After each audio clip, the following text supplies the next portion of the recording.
അടിപൊളിയായിട്ട് കറക്റ്റ് പാകത്തിന് തീയലുണ്ടാക്കിയെടുക്കാം. അപ്പോൾ ഇനി ഇതുപോലുള്ള നല്ല വീഡിയോസൊക്കെ ആയിട്ട് അടുത്ത വീഡിയോയിൽ കാണാം. ഫ്രണ്ട്സ്, എല്ലാവരും സുഖമായിട്ടിരിക്കുന്നു. ഇന്നിവിടെ കുറച്ച് വെണ്ടയ്ക്ക, കുറച്ചേറെ ഉള്ളി, പച്ചമുളക്, കറിവേപ്പില, ഇത്രയും സാധനങ്ങൾ കൊണ്ട് നമുക്ക് അടിപൊളി ഒരു തീയലുണ്ടാക്കാം. അതിനായിട്ട് ഇവിടെ 1 ടീസ്പൂൺ മല്ലിപ്പൊടി, 3/4 ടീസ്പൂൺ മുളക് പൊടി, 1/4 ടീസ്പൂൺ മഞ്ഞൾപ്പൊടി ഇത്ര എടുത്ത് വെച്ചിട്ടുണ്ട്. വറുത്തെടുക്കാൻ ആവശ്യമായ തേങ്ങ ഞാൻ മിക്സിയുടെ ജാറിലേക്ക് ഒന്ന് ഇട്ട് കൊടുക്കുന്നുണ്ട്. ചുമ്മാ 2 കറിവേപ്പിലയും കൂടെ ഇട്ട് കൊടുത്തോ, എല്ലാം കൂടെ ഒറ്റ കറക്ക്.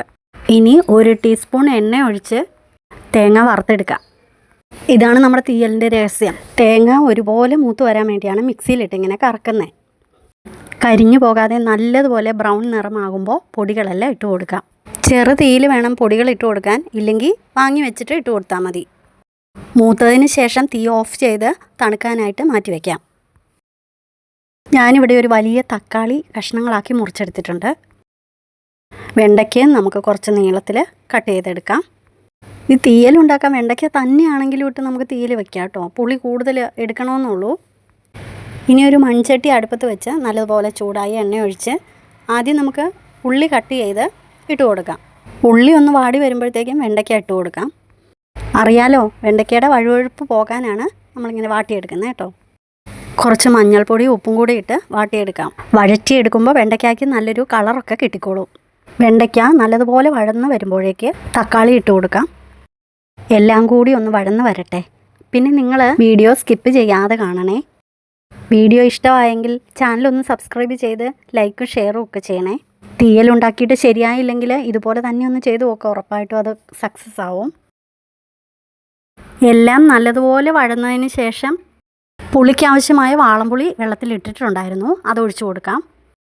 തക്കാളി കൂടി ചേർക്കുന്നതുകൊണ്ട് കുറച്ച് പുളിയേ ചേർത്തിട്ടുള്ളൂ. ആവശ്യത്തിന് ഉപ്പൊക്കെ ഇട്ട് കൊടുത്ത് ഇളക്കി മൂടി വെച്ച് വേവിക്കാം. ഈ സമയം കൊണ്ട് നമുക്ക് ആ അരപ്പ് അരച്ചെടുക്കാം. തേങ്ങയും പൊടികളും എല്ലാം വറുത്തെടുക്കുമ്പോൾ ഇതേ പരുവത്തിലിരിക്കണേ. ആദ്യം ഇത് വെള്ളമില്ലാതെ നല്ലപോലെ ഒന്ന് പൊടിച്ചെടുത്തതിന് ശേഷം നമുക്ക് കുറച്ച് വെള്ളമൊക്കെ ഒഴിച്ചു കൊടുത്തിട്ട് അരച്ചെടുക്കാം. തീയലിന് നല്ല ബ്രൗൺ നിറം കിട്ടാൻ ഇങ്ങനെ തന്നെ അരച്ചെടുക്കണേ. നമ്മുടെ വെണ്ടയ്ക്ക കഷ്ണങ്ങളുടെ വെള്ളമൊക്കെ പറ്റി ഇതേ പരുവത്തിലായിട്ടുണ്ട്. ഇതുപോലെ പറ്റി വന്നതിന് ശേഷം അരപ്പ് ചേർത്ത് കൊടുക്കാം. ആവശ്യത്തിന് വെള്ളമൊക്കെ ചേർത്ത് കൊടുത്ത് നല്ലതുപോലെ കറി അവിടെ ഇരുന്ന് തിളയ്ക്കട്ടെ. എണ്ണ നല്ലതുപോലെ തെളിഞ്ഞ് വരുന്നത് വരെ നമുക്ക് വെയിറ്റ് ചെയ്യാം. കറിയൊക്കെ പറ്റി എണ്ണ തെളിഞ്ഞ് വരുമ്പോഴേക്ക് ഓഫ് ചെയ്യാം. ഇനി ചൂടായ എണ്ണയിലേക്ക് കടുകൊക്കെ പൊട്ടിച്ചെടുത്ത് ഉള്ളി, വറ്റൽമുളക്, കറിവേപ്പില എല്ലാം കൂടി മൂപ്പിച്ച് കറിയിലേക്ക് ചേർത്ത് കൊടുക്കാം. തീർന്നില്ല, ഇനി അത് ഇളക്കാതെ മൂടി വെച്ചാൽ മതി. 5 മിനിറ്റ് കഴിഞ്ഞതിന് ശേഷം ഇളക്കിയെടുത്ത് ആ കറി നമുക്ക് ഉപയോഗിക്കാം. ഏത് കറി വെക്കുമ്പോഴും യൂട്യൂബ് തപ്പുന്നവരാണോ? അപ്പോൾ ഇങ്ങനെയൊന്നും ഉണ്ടാക്കി നോക്കിക്കോ. എത്ര അറിയില്ലാത്തവർക്കും അടിപൊളിയായിട്ട് കറക്റ്റ് പാകത്തിന് തീയലുണ്ടാക്കിയെടുക്കാം. അപ്പോൾ ഇനി ഇതുപോലുള്ള നല്ല വീഡിയോസൊക്കെ ആയിട്ട് അടുത്ത വീഡിയോയിൽ കാണാം.